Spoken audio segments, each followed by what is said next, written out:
What's up, ladies and gentlemen? Welcome back. This is Force here with some more Friday Night Magic, and we are once again taking a look at a deck courtesy of Hakeem. He seems to always come out with just the greatest stuff. I really suggest if you're just this is a good hand. If you're looking for some good deck lists, go check out Hakeem's YouTube channel. He's posting on the regular. I'll put a link in the description below for you guys. But the deck this week for Friday Night Magic is going to be a Jund Midrange. I haven't played it yet, but I love the look of it. First of all, I love Jund, the color combination. Pretty much anything like that includes green for the accelerant of things like Elvish Visionary and Cultivate. I love the way it plays. I love the way that type of deck feels. I think we could start off actually just with the Visionary. We're going to start off with the Visionary. Comes into play, we get to draw a card. Opponent drops down a Quest for the Grave Lord. Oh, there's the Cultivate, nice. Opponent drops down a Quest for the Grave Lord, so we're going to be expecting a zombie, probably like a... I want to call it rush, but more mid-range style is what zombie decks tend to be. Oh, wow, okay, so I think it is going to be a rush deck because we're dealing with some goblins as well there in that goblin arsonist. So if we don't draw into an untapped land, which we do not, we're going to play the Wayfinder. This is going to let us pull through for a land guaranteed, and that way next turn we can drop the Cultivate. So we're going to get the Savage Lands. I actually really like that. Savage Lands, that goes into our hand. We put it into play tap, but we do lose a couple of cards, but we've got ways to fetch things back from our graveyard, so it's not a huge deal. We have specifically we have Treasure Find in the deck. The deck is also running the Whispering one to get creatures back from the graveyard. So losing creature. We lost to Resounding Thunder too, which kind of stinks, but I think we'll be fine. Running the Anger of the Gods. Let me tell you why I love this list that he's got. Because it feels like it has an answer for everything. It's got Accelerant, it's got removal and direct damage, it's got mass removal, and it's got beefy creatures. I mean, it's just, it's like the perfect deck for me. I love it, I love it, I love it. All right, he threw down a Bloodflow Connoisseur. He can sack a creature to put a 1/1 counter on it. So yeah, he could do something like sacrifice his Arsonist, which would pump this guy up, and then he could use that 1 damage to ping one of my creatures. We have to keep in mind he's got the Quest for the Grave Lord in play. So we gotta, once he loses 3 creatures, he's gonna get a 5/5. We'll let the Arsonist go through. I won't be attacking anytime soon. Yeah, I won't be attacking anytime soon. It's not gonna happen. My big concern though is if I don't want to Anger of the Gods now because that's gonna get 3 counters on this, and then he'll get a 5/5 in play. So I'm gonna need to wait until he is gonna do that right now, huh? All right, so he's gonna sacrifice his Goblin to pump up the Connoisseur, killing one of these 2 creatures.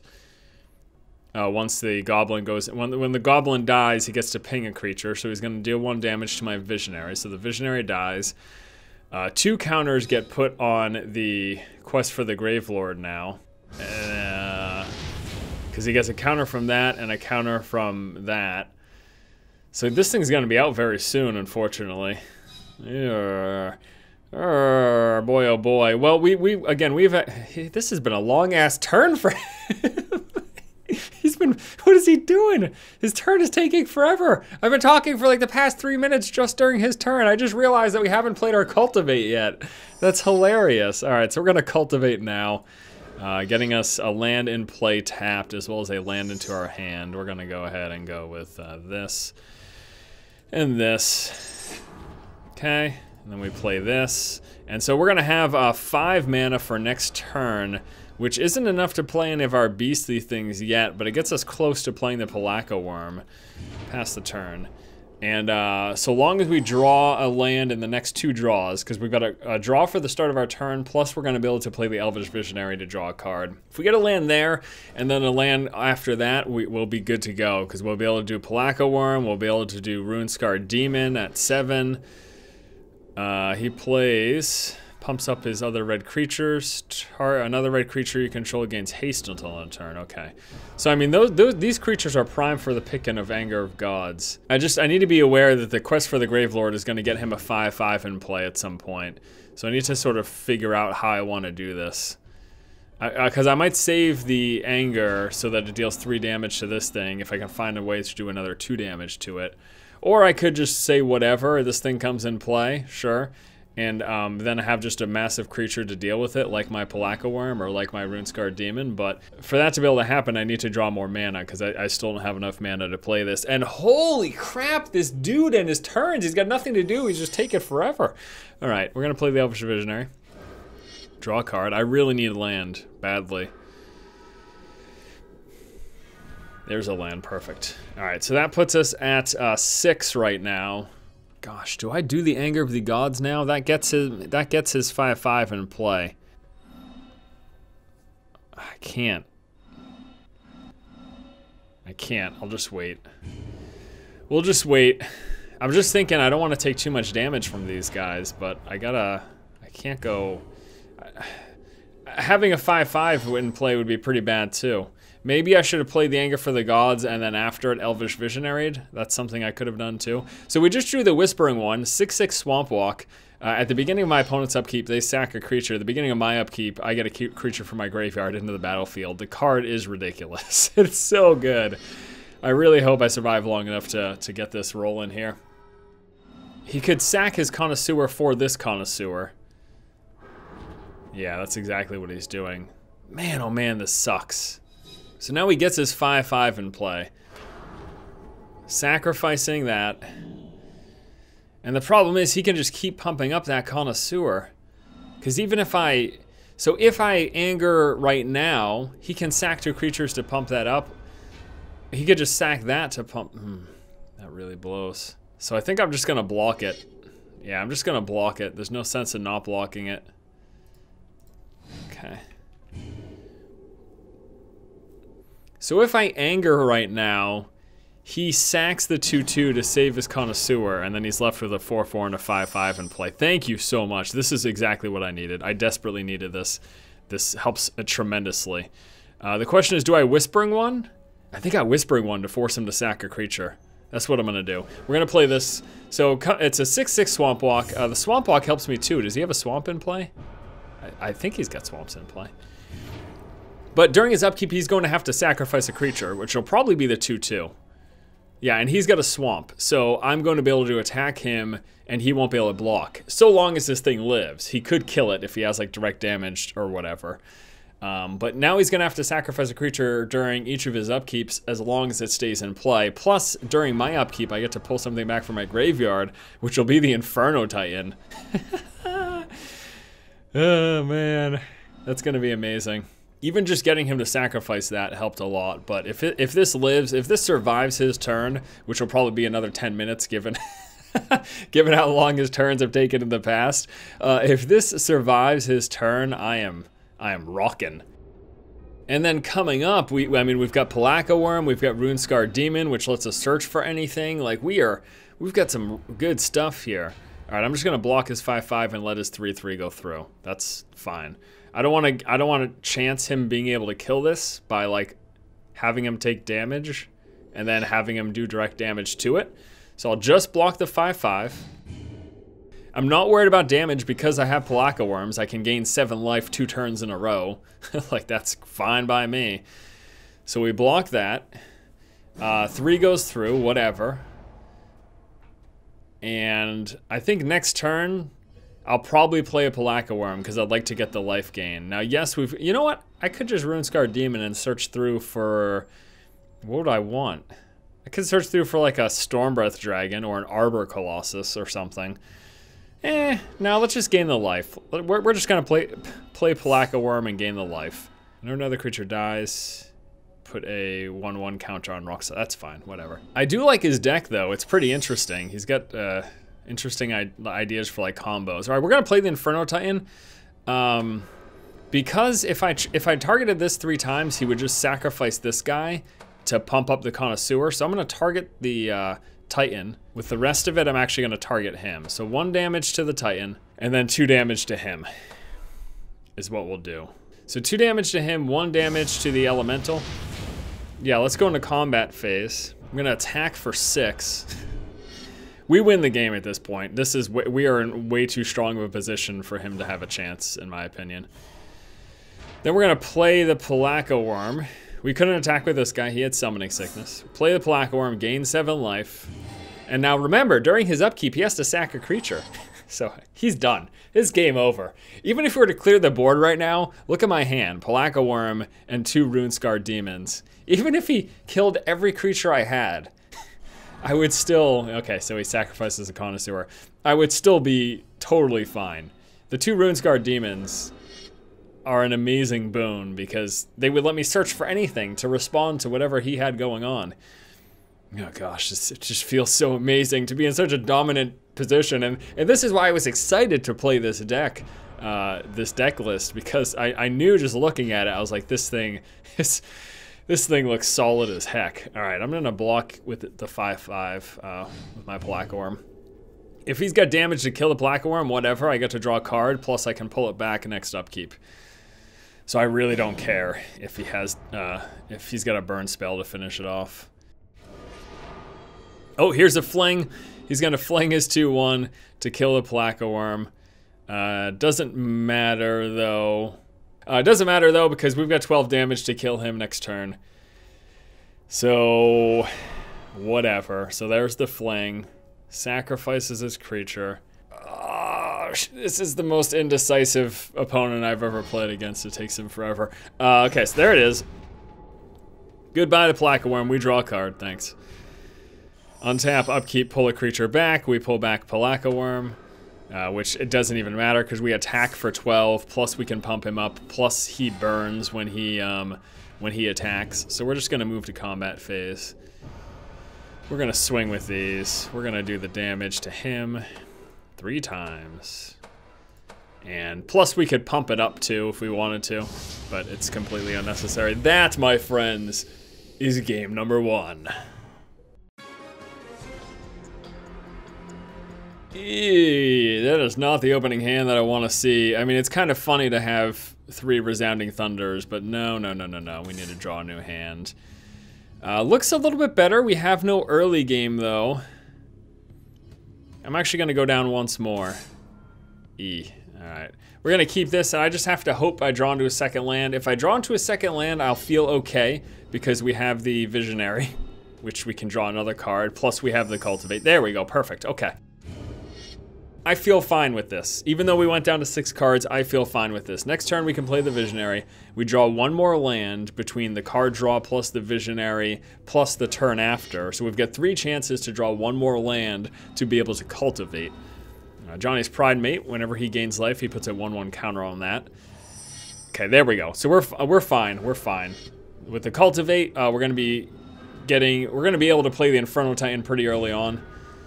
We've got enough green, so we're going to be looking for red and black when we dig. In fact, let me just dig for black, because we're going to have 2 red, 3 sources of green, so I should just dig for 2 black with the Cultivate, since there are a few double black cards in the deck. Trained Caracal. He has lifelink, so he's going to gain life and attacking with that, and be able to pump up the Pride Mate. So I'm going to save this guy to block him. Although chances are he might have a pump up for these things or something. I'd be surprised if he doesn't attack right now.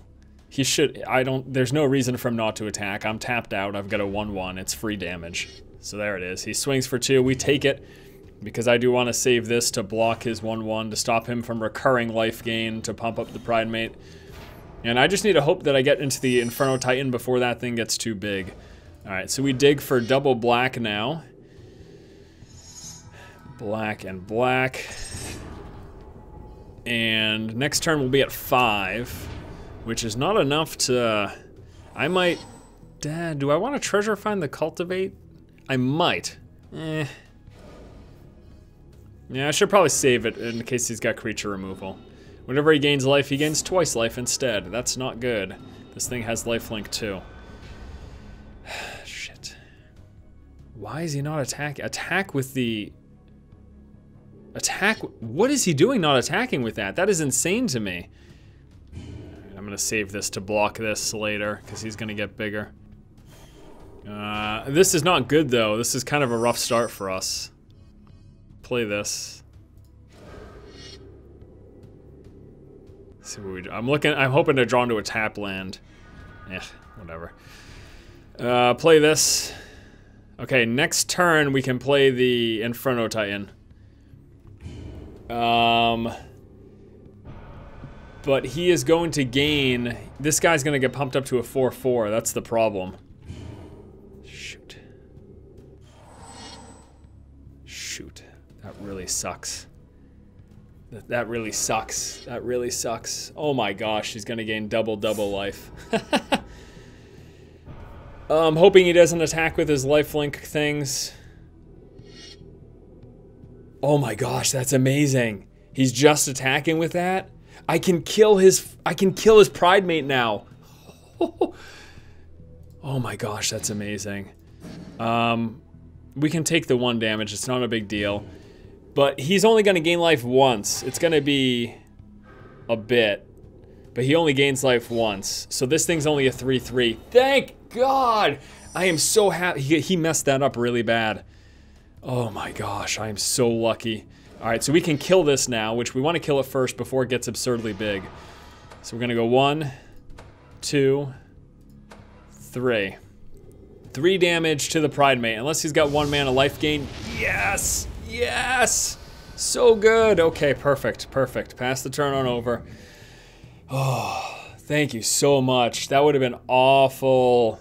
That could have been awful. If that thing got too big, I would have been screwed. If he had played, in my opinion, correctly, this thing would have gotten too big for me to kill. And I got really lucky. Although I guess he wouldn't necessarily know that I had an Inferno Titan in hand. So he must have been saving this whole combo for something else. I mean, he's got a lot of life gain coming. He's double life gain. And each of these have life links, so they're all a source of damage. So he's gonna gain, oh my gosh, he's gonna be up. This is gonna be a match. This is gonna be a crazy match. Because he is gonna be gaining so much life with double life gain with the Elixir of Immortalities. Oh my gosh, I can't even, this is going to be insane. It's really funny. I mean, it sucks for me, but it's really funny to see that, like... Alright, let's play a land. I'm going to attack first and foremost. We're going to kill this Caracal thingy.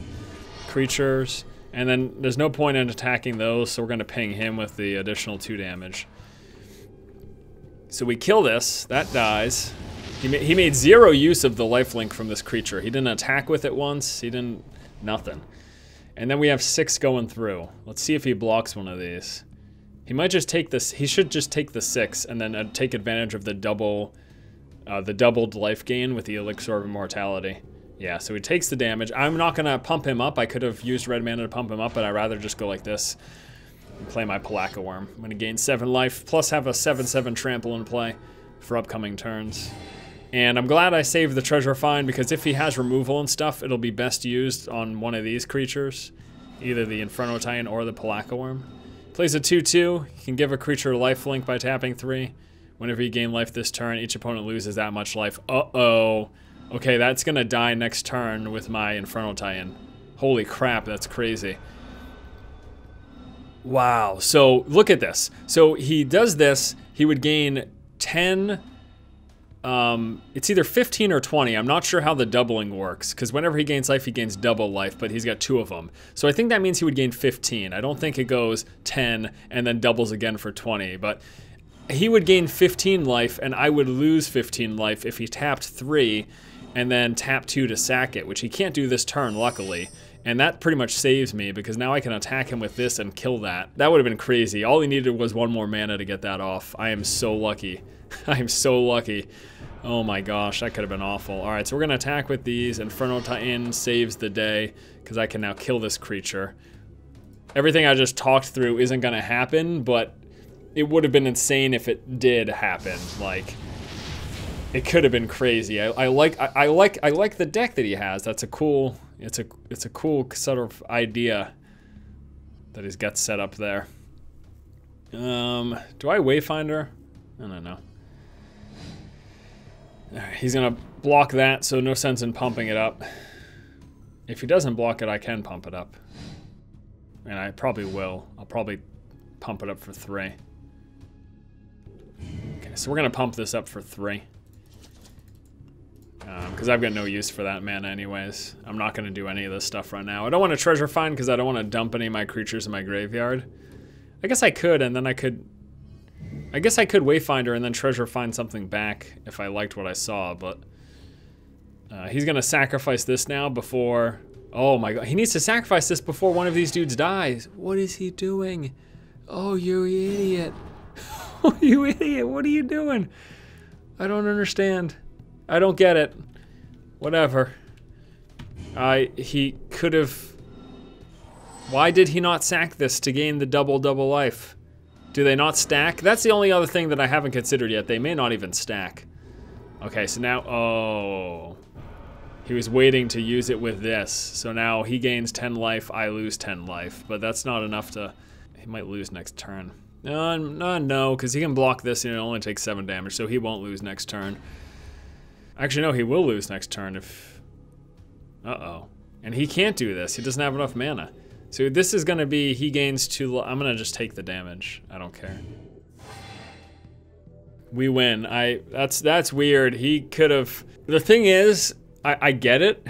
This entire time, my opponent was trying to set up for all this crazy stuff. He was trying to get all these combo pieces in play. His problem is that I was always 1 turn ahead of him.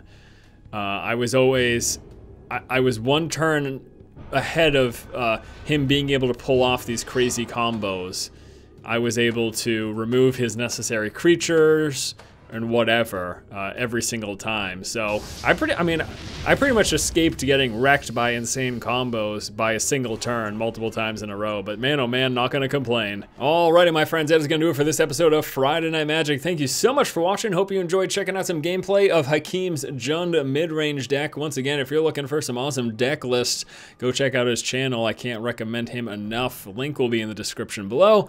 Have a fantastic afternoon. I'll see you guys next Friday for some more Friday Night Magic. Have a good one.